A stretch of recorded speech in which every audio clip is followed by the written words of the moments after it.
Progress has been slow in the world's youngest country. This is one of South Sudan's major highways. A political crisis which sparked ethnic violence has left things precariously balanced. It could still go either way. Well, there are two roads that run either bank of the Nile, from Juba, behind us, the capital, up towards Bor in the north, which is where there's been some pretty heavy fighting. This is considered to be the safer of the two roads. We've seen dozens of cars coming down here, packed full of people, getting out of the dangerous areas. After a while, the landscape suddenly starts filling up with people. Under every tree now lives a family. Perhaps 75,000 people escaped the fighting in Bor to get here, but they have nothing. No food, no clean water, no sanitation.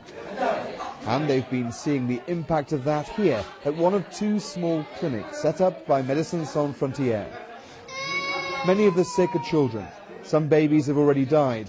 Those in need are overwhelming the handful of doctors. Major problem we're seeing is acute watery diarrhea, which is what we expect in these conditions, and the big fear is that it could turn to cholera. At the moment, the only source of water is the Nile, muddy and dirty, to drink, wash and cook with. There's no food and little shelter. Jacob is 14. He took me to the tree his family are now camping beneath. Like nearly everyone here, they're from the biggest tribe, the Dinka. They fled Bor for their lives when the killing started.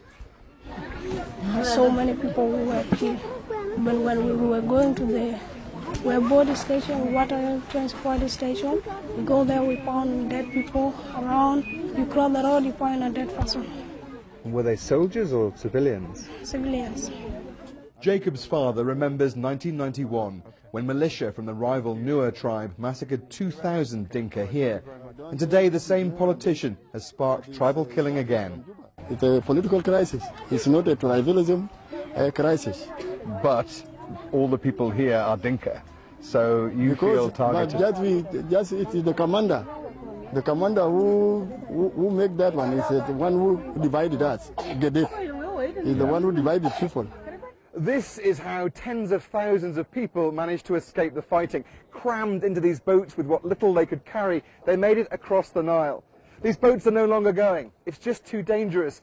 But we're told there are still many people desperate to get even here, where at least there's a chance of some help. Some aid has arrived, but very little. Nothing like the amount needed for so many people. And with little sign of peace talks ending the crisis soon, the need for help becomes more critical. Alistair Leithead, BBC News in South Sudan.